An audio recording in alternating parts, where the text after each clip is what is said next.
Era yo quien, un jueves cualquiera, entré en un bar de Lavapiés pensando que iba a dar una sorpresa a mi mujer y la vi sentada a una mesa con velas con otro hombre. Velas de verdad, de las baratas de bar, pero colocadas solo en su mesa. Él se inclinó hacia adelante, ella se reía con esa risa que casi nunca usaba conmigo. No pensé que él estuviera coqueteando con ella. Te contaré rápidamente cómo llegué allí. Lucía me dijo que iba a tomar algo con unos compañeros de una consultora en el barrio de Atocha. Nada extraño.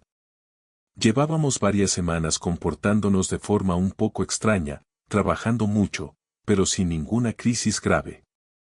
Al menos, eso pensaba yo. Ese jueves salí antes del trabajo. De camino, pensé que podía pasarme por el bar al que solía ir con sus amigas, un local llamado El Candil, y darle una sorpresa. Una hora antes, me había enviado un mensaje de audio diciendo que estaban allí. Cuando entré, sonaba música. Busqué con la mirada a un grupo de chicas con copas y risas estridentes. En cambio, vi a Lucía al fondo, en una mesita junto a la pared, con 2 copas de vino tinto y 2 velas. Frente a ella estaba sentado un chico con una camisa blanca. Di un paso atrás y me escondí detrás de una columna. Él le tocó la mano. No fue un roce accidental de los dedos. Le tomó la mano por un segundo y la apretó, diciéndole algo que la hizo bajar la mirada. Ella no retiró la mano de inmediato, la dejó allí por unos segundos y luego la retiró lentamente. Una parte de mí decía que era exagerado, otra que tal vez solo era un compañero de trabajo que estaba pasando por un mal momento, que me relajara. Lo peor fue que reconocí a ese chico. Me costó un poco, porque solo lo había visto unas pocas veces, pero de repente lo recordé todo. Javier, el de la cena de Navidad de la empresa. El que se sentó frente a mí y no paró de bromear, haciéndola reír. El que luego, a las 3 de la madrugada, envió un mensaje al grupo de WhatsApp diciendo que había sido la mejor cena de los últimos años. El compañero de Lucía. Me quedé allí mirándolos, escondido como un idiota, viendo mini escenas que podían significar todo o nada. Él se inclinaba, ella sonreía, él le enseñaba algo en el móvil, ella se tapaba la boca con la mano como cuando algo le da vergüenza. No vi besos ni abrazos. No vi nada que pudiera enseñarle a alguien como prueba. Pero no necesitaba pruebas para notar que aquello no era la típica cerveza de compañeros después de la oficina. Llevábamos meses sin hacer una cena de pareja en un sitio con velas y de repente la primera vez que veo velas en mucho tiempo es para ellos dos. Ese detalle me quemó. En un momento Lucía sacó el móvil. Vi cómo miraba la pantalla y fruncía un poco el ceño. Luego tecleó algo rápido. Un segundo después mi móvil vibró en el bolsillo. Abrí WhatsApp.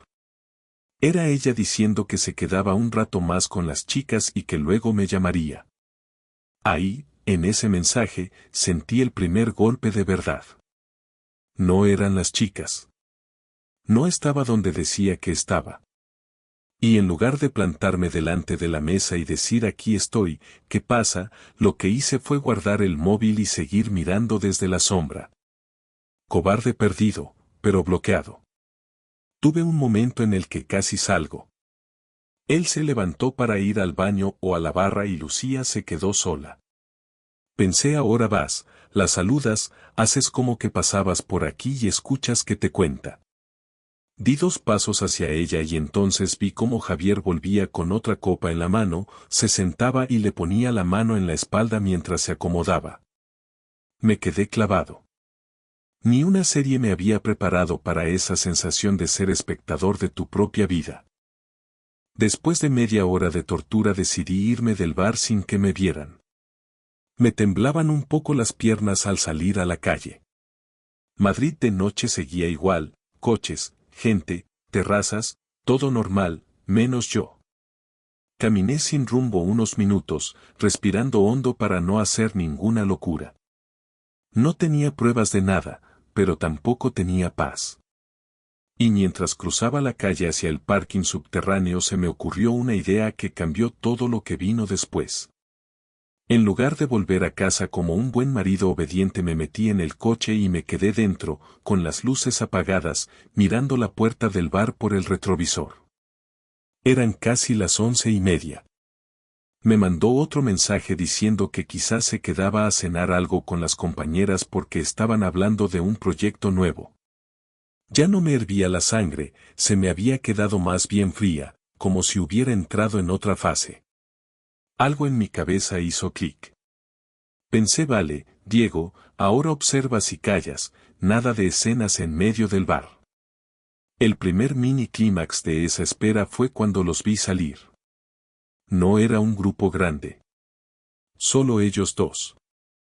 Lucía llevaba el abrigo en la mano, no puesto, aunque hacía fresco. Javier le abrió la puerta como si fuera su chofer, bromeando.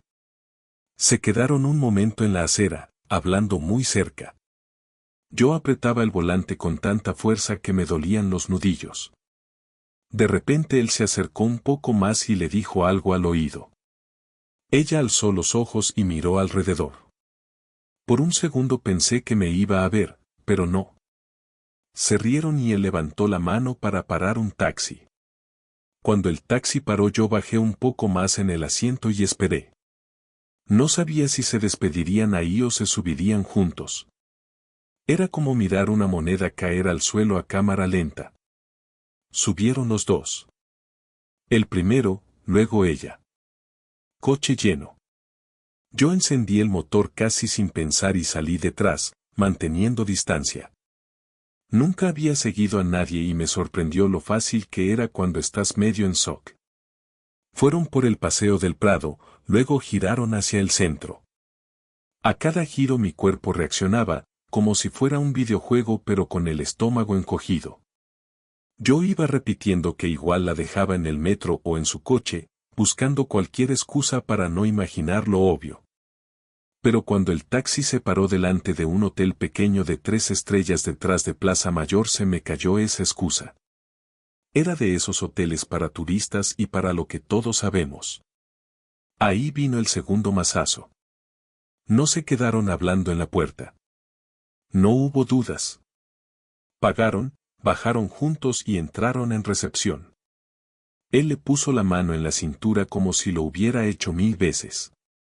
Yo aparqué como pude en doble fila y me quedé mirando la fachada, las ventanas con cortinas gruesas. Notaba el pulso en el cuello, fuerte, rápido. Tenía la boca seca y a la vez ganas de vomitar. Miré el reloj del coche mientras pensaba qué narices hago ahora. Podría haber entrado, montar el show, pedir la habitación en recepción. Lo pensé más de una vez, te lo juro. Me imaginé a mí mismo gritando en el hall del hotel, llamando a Lucía por su nombre, dejando a Javier en ridículo. Pero también me vi esposado en un coche de policía o grabado por medio TikTok.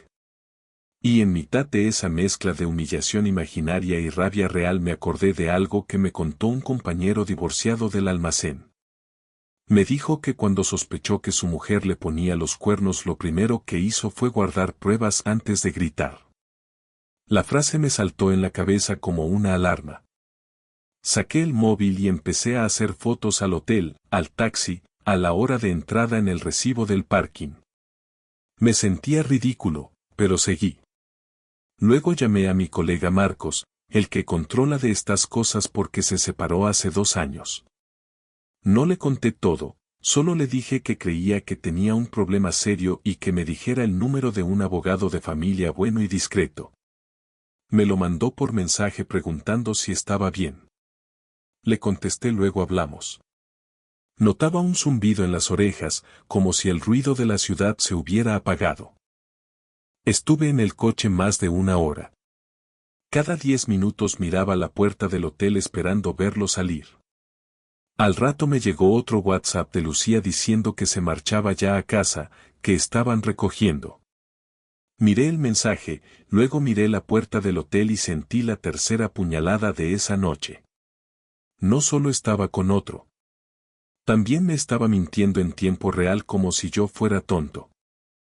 A las 1:15 salieron por fin. El primero, con esa pose de tipo seguro, luego ella, con el pelo algo revuelto y el abrigo por fin puesto. Pararon otro taxi allí mismo. Mientras esperaba a que se metieran en el coche vi un detalle que me terminó de romper algo por dentro. Antes de abrir la puerta Javier le puso la mano en la cara, en la mejilla, y Lucía se la agarró con las dos manos un momento. No se besaron, o por lo menos yo no lo vi desde el coche, pero ese gesto entre dos personas no era nuevo. Tenía historia. Lo seguí hasta nuestro barrio en Carabanchel. En el camino me envió un audio diciendo que estaba cansadísima, que al día siguiente me contaría el cotilleo de la cena. Yo iba detrás del taxi escuchando su voz diciendo que estaba con las chicas mientras veía el maldito coche avanzar delante de mí como una broma pesada. Cuando por fin se bajó en nuestra calle ya había borrado 3 respuestas que había escrito y no había enviado. Fui incapaz de decidir si quería reventarlo todo ya o tragar saliva y esperar. La vi entrar al portal. Aparqué unos minutos después, como si fuera un vecino más. Subí en el ascensor con el corazón como un tambor, tratando de respirar normal. Tenía las llaves en la mano, pero me paré delante de la puerta un segundo. Dentro estaba la mujer que conocía desde hacía 10 años y la versión que acababa de ver desde el coche. Tenía que elegir a cuál enfrentar primero. Al final no dije nada esa noche. Entré en casa y la encontré en la cocina, con el pintalabios ya medio borrado, la copa en la mano y una sonrisa cansada. Me dio un beso rápido en la mejilla y dijo que olía a tabaco, que vaya bar de mierda.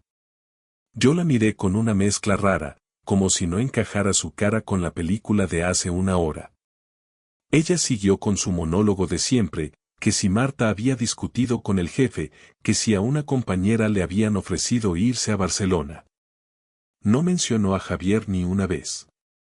Dormimos en la misma cama pero cada uno en su lado, espalda con espalda. Yo me pasé la noche despierto, notando sus respiraciones, preguntándome cuántas noches más iba a hacer como que no sabía nada. A la mañana siguiente, viernes, me levanté antes que ella, me duché, me vestí para ir al curro y en lugar de desayunar me senté en el salón con el ordenador y abrí una carpeta nueva. La llamé literalmente hotel.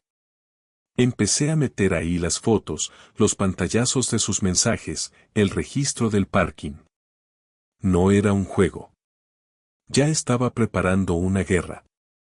Ese día en el trabajo fui un fantasma. Los compañeros hablaban de fútbol, de la jornada de liga, del Madrid y el Barça, y yo solo oía ruido. A media mañana me llamaron del despacho del abogado al que me había recomendado Marcos y quedé con él para el lunes. Escuchar a una secretaria decir mi apellido seguido de la palabra divorcio me hizo tragar saliva como si tuviera una piedra en la garganta. Hasta ese momento todavía quedaba una parte de mí que pensaba que igual era una tontería, que igual Lucía tenía una explicación rara. Esa parte era cada vez más pequeña. Decidí que no podía aguantar un fin de semana entero con esa bomba en la cabeza sin decir nada. El plan inicial era esperar a la reunión con el abogado y luego soltarlo, pero cuando llegué a casa el viernes por la noche y la vi como si nada, con la pizza en el horno y Netflix expuesto, me hirvió todo. Me senté en el sofá, apagué la tele con el mando y dije que teníamos que hablar. Sin adornos. El primer choque fue su reacción. No preguntó por qué ni qué pasaba. Puso cara de niña castigada y dijo que estaba muy cansada, que si podía ser mañana. Eso para mí fue un aviso. La gente que no ha hecho nada no tiene miedo a hablar. Me aguanté el impulso de gritar y saqué el móvil. Abrí delante de ella la foto del hotel y la dejé encima de la mesa. Le dije ayer no estabas con tus compañeras. Ella se quedó mirando la foto unos segundos, muy quieta. Luego repitió que no entendía de qué hablaba. Yo seguí, tranquilo por fuera, destrozado por dentro. Le conté cómo la vi en el bar con Javier, cómo lo seguí al hotel, como la escuché decirme que estaba con las chicas mientras entraba en un taxi con él. Ahí vino el segundo mini clímax. Lucía empezó con las excusas de manual pero adaptadas a su estilo. Dijo que Javier solo la estaba ayudando con un tema de trabajo, que después se acercaron al hotel porque allí había una sala de reuniones pequeña que a veces usan los clientes. Que no había pasado nada. Que yo estaba exagerando. Lo soltó todo muy rápido, casi sin respirar, como si recitara algo aprendido. Yo la miraba y lo único que veía era miedo en sus ojos. Le pregunté entonces por qué me había mentido en WhatsApp. ¿Por qué me dijo que estaba con Marta y compañía si en realidad estaba con él? Titubeó. Dijo que sabía que yo era celoso cuando salía con compañeros y que no quería bronca. Esa fue la primera vez que perdí un poco los nervios. Le recordé que llevaba años diciéndole que no tenía problema con que tomara algo con quien fuera mientras me lo contara. Lo que me destrozaba era la mentira. El tercer golpe de esa conversación fue un detalle que yo no esperaba. En un momento, acorralada, Lucía dijo que estaba confundida, que llevaba meses sintiéndose vacía y que con Javier se sentía viva. Ahí supe que no era un calentón de una noche. Llevaba meses. Me temblaron las manos, las apoyé en la mesa para que no se notara. Le pregunté desde cuándo. No respondió. Le volví a preguntar, esta vez más despacio. Al final, bajando la mirada, dijo que desde antes del verano, que empezó siendo mensajes tontos después del trabajo, que sí que tal el día, que sí café, y que se le había ido de las manos. Sentí un calor raro detrás de los ojos y tuve que apartar la vista para no llorar delante de ella. Me notaba la mandíbula dura, apretada. No dije te odio ni te quiero ni nada de eso. Solo le dije una frase muy simple. Le dije que había cruzado una línea que no se podía descruzar. Ella intentó acercarse, me quiso tocar el brazo, pero me aparté. Me pidió que no exagerara, que solo había sido una vez en el hotel, que lo iba a cortar. Nuevas palabras clave. Solo una vez. Lo voy a cortar. Excusas pequeñas en una mentira grande. Le pregunté por qué Javier. Me dijo que él la escuchaba, que la hacía sentirse especial, que con él no hablaba solo de recibos y de la compra. Me quedé helado porque eso significaba que conmigo hacía tiempo que no sentía eso. Ni siquiera supe qué contestar. Me levanté del sofá y le dije que esa noche dormiría en el cuarto pequeño. Cuando cerré la puerta noté el cuerpo agotado, pero la cabeza seguía a 100. Y mientras me tumbaba en la cama supe que la siguiente vez que habláramos ya no sería solo para entender, sino para decidir qué iba a hacer con mi vida. El fin de semana fue un desierto raro. Ella iba y venía por la casa en silencio, preparando café, recogiendo, buscando conversación con frases sueltas. Yo contestaba lo justo. No era un teatro frío solo por castigo. De verdad no me salían las palabras. El domingo por la noche, cuando se metió en la cama, le dije que el lunes iba a ver a un abogado. No lo dije para intimidar, lo dije como quien comunica un cambio de turno en el trabajo. Su cara cambió por completo. Se sentó de golpe y me pidió que esperara, que podíamos ir a terapia, que podíamos intentar arreglarlo. Yo le dije que iría al abogado igual, que necesitaba saber dónde estaba parado. La venganza empezó a tomar forma en mi cabeza justo después de esa conversación.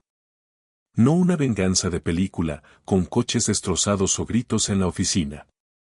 Algo más silencioso, pero igual de duro. Decidí que si ella había jugado a llevar una doble vida durante meses, yo iba a usar ese tiempo para desmontar la nuestra sin que se diera cuenta. El lunes salí del curro una hora antes y fui al despacho.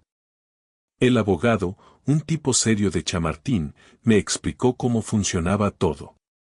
Régimen de gananciales, piso, cuentas, posibles pensiones. Yo escuchaba tomando notas, sin dramatizar.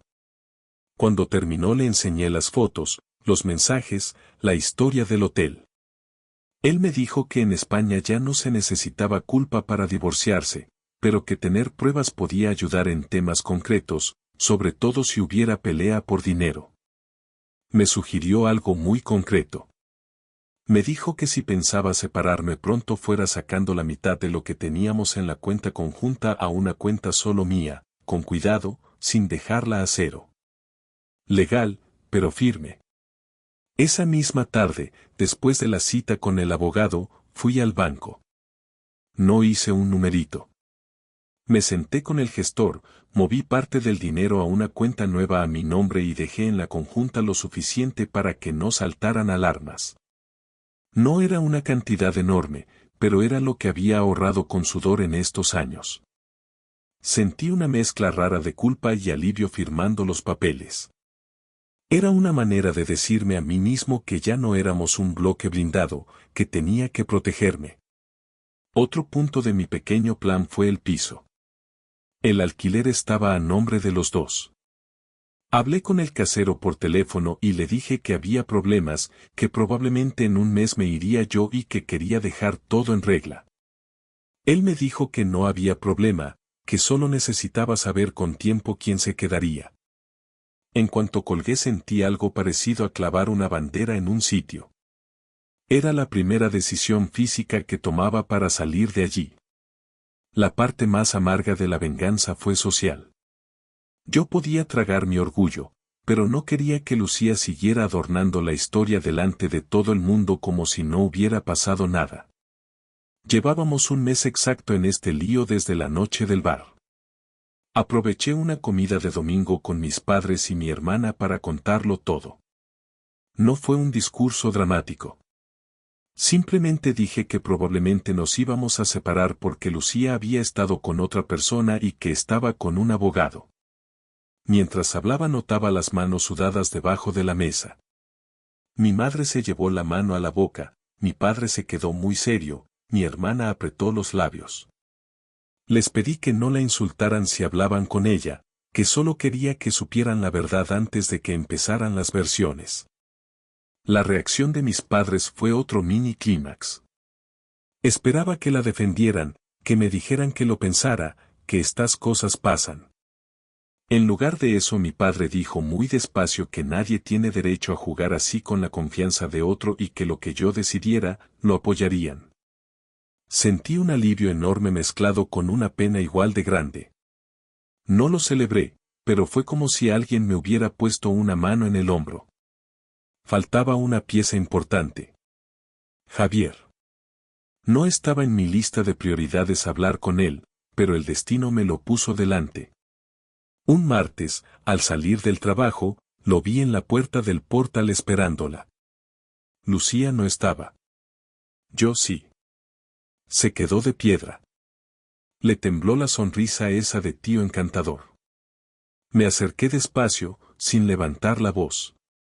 Le dije que sabía lo del hotel, que sabía desde cuando se estaban viendo y que a partir de ahora cualquier cosa que tuviera que ver con Lucía se la diría ella sola, pero que no quería volver a verlo en la puerta de mi casa. Él balbuceó que estaba enamorado, que esto no era solo sexo. Me dio hasta más asco. Ahí metí el giro. Le dije que por cierto, que si su mujer sabía algo. Se quedó blanco. No tenía ni idea de que yo supiera que estaba casado. Lucía me había dicho el domingo anterior entre lágrimas que Javier tenía pareja, pero que lo suyo estaba mal. Esa información, que me había dolido al oírla, se convirtió de repente en un arma fría. Le comenté que si volvía a ver su cara por el barrio, quizá me daría por llamar a su esposa y mandarle la carpeta hotel entera. No le grité, no lo toqué. Solo lo dije en voz baja. Se fue sin despedirse. Esa noche Lucía llegó a casa alterada. Dijo que Javier la había escrito histérico, que le había dicho que yo lo había amenazado. Yo le respondí que no lo había amenazado, que solo le había explicado las consecuencias de seguir apareciendo por mi portal. Fue la primera vez que ella me miró con algo parecido a miedo. Y también fue el momento en el que entendió que yo ya no estaba paralizado, que me estaba moviendo. El último paso de mi pequeña venganza estaba listo. Solo faltaba decirle que iba a pasar con nosotros. Llegó casi al final de ese mes raro. 30 días exactos desde la noche del bar. Habíamos convivido como dos desconocidos que se cruzan en el pasillo, se hablan lo justo y fingen que la vida sigue. Yo ya tenía una habitación alquilada en un piso compartido en Usera, había sacado mis cosas más importantes en cajas pequeñas cuando ella no estaba y las había dejado en el trastero de un amigo. Cada vez que abría el armario y veía menos camisetas sabía que el final estaba cerca. El martes de la última semana le propuse hablar fuera de casa. Nada de cocina ni salón con platos de por medio. Le dije de quedar en un café cerca de Legazpi después del trabajo. Aceptó sin protestar. Cuando llegó iba maquillada, con ese cuidado extra que se pone uno cuando sabe que va a decir cosas importantes. Nos sentamos en una mesa al fondo. El camarero nos trajo 2 cañas sin que las pidiéramos casi. Yo notaba las manos húmedas alrededor del vaso, un pequeño temblor en la pierna derecha. El primer mini clímax de esa conversación fue que ella habló antes que yo. Dijo que llevaba semanas pensando, que había cortado totalmente con Javier, que lo había bloqueado de todas partes y que se había dado cuenta de que lo que quería era salvar nuestro matrimonio. Al decirlo se le quebró un poco la voz. Dijo que estaba dispuesta a hacer terapia, a aceptar todas las condiciones que yo pusiera, que me quería y que lo de Javier había sido un error gigante. Escuché todo en silencio, sintiendo cada palabra como si me las pegaran a la piel pero sin entrar. Cuando terminó respiré hondo y le dije que me alegraba de que hubiera cortado con él, porque nadie merece un tío que se mete en la vida de los demás así. Pero le dije también que eso no cambiaba lo que había pasado conmigo. Que yo no podía borrar la imagen de ella entrando en el hotel. Que no podía olvidar cómo me mandaba audios cariñosos mientras estaba con otro.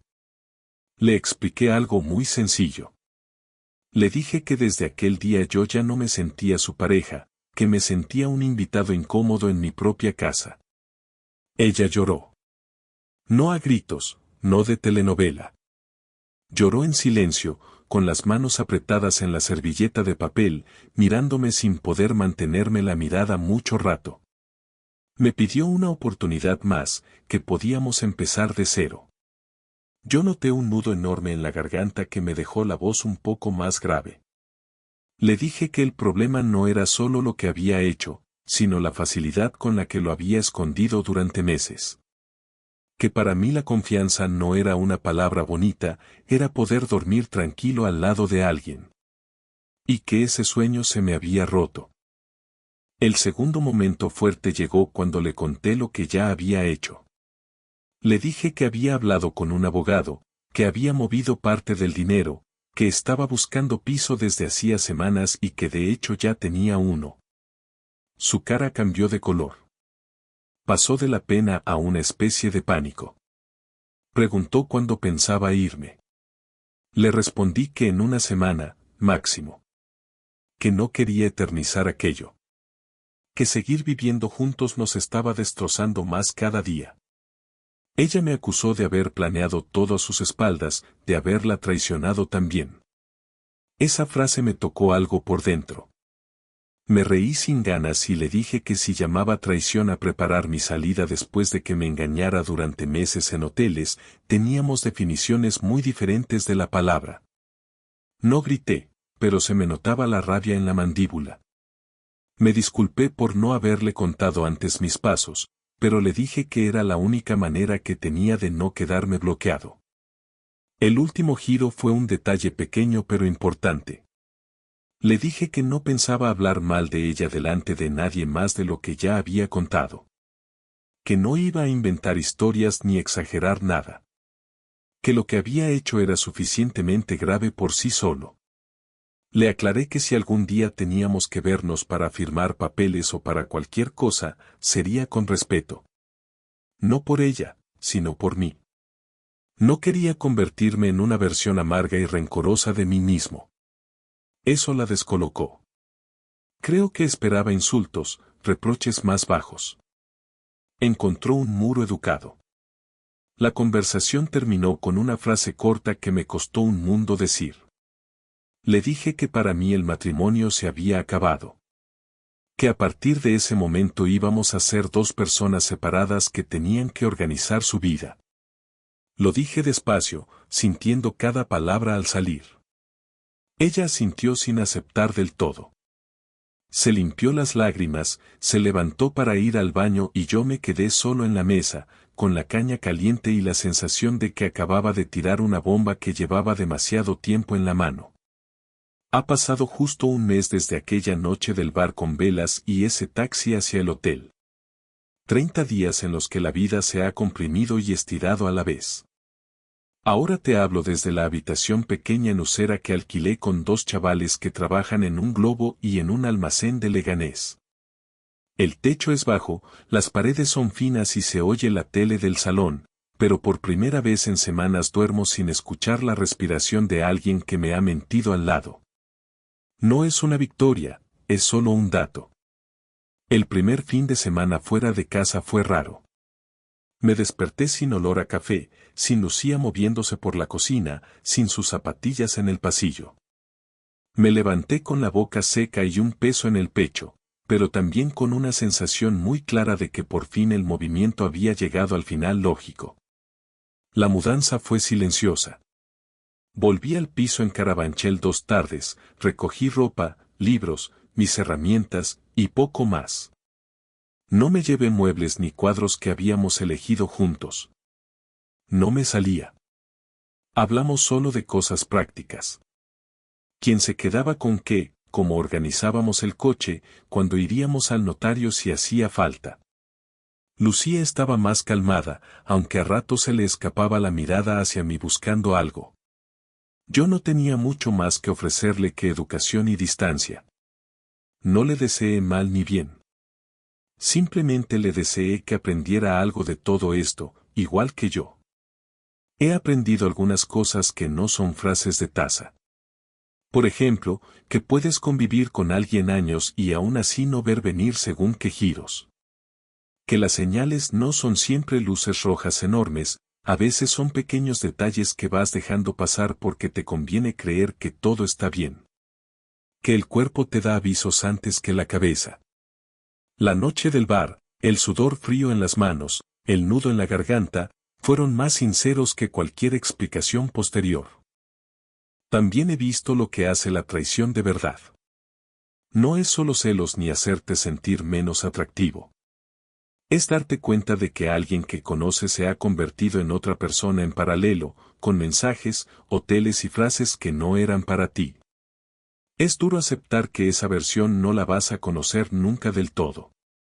A ratos me viene la imagen de Javier en la puerta del hotel y me sube la rabia, no te voy a mentir. Pero en lugar de quedarme enganchado ahí, intento usarla como recordatorio de por qué salí. No tengo un discurso de autoayuda. Me levanto muchos días todavía con un vacío raro.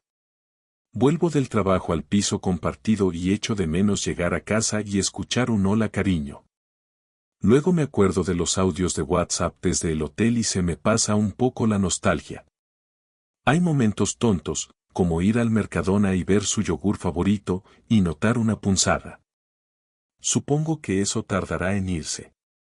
De cara al futuro no tengo un plan de película. Seguiré currando en el almacén, ahorraré algo en la nueva cuenta, firmaremos los papeles cuando toque.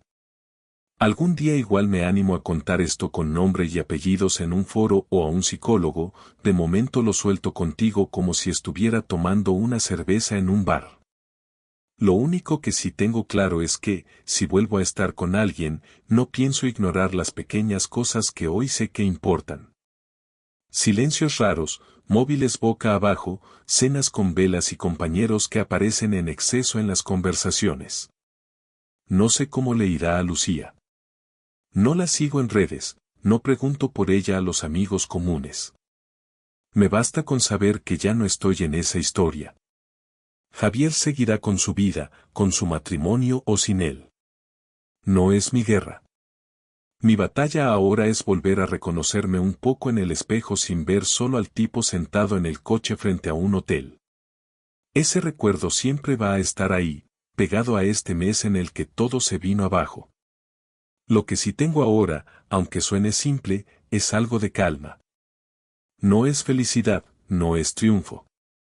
Es poder tumbarme en la cama pequeña, cerrar los ojos y saber que nadie me está mandando un audio cariñoso mientras entra en un taxi con otra persona. Solo eso ya vale más de lo que pensaba hace un mes. Y con eso tiramos para adelante, paso a paso, sin velas, sin hoteles y sin mentiras nuevas que tapen las antiguas.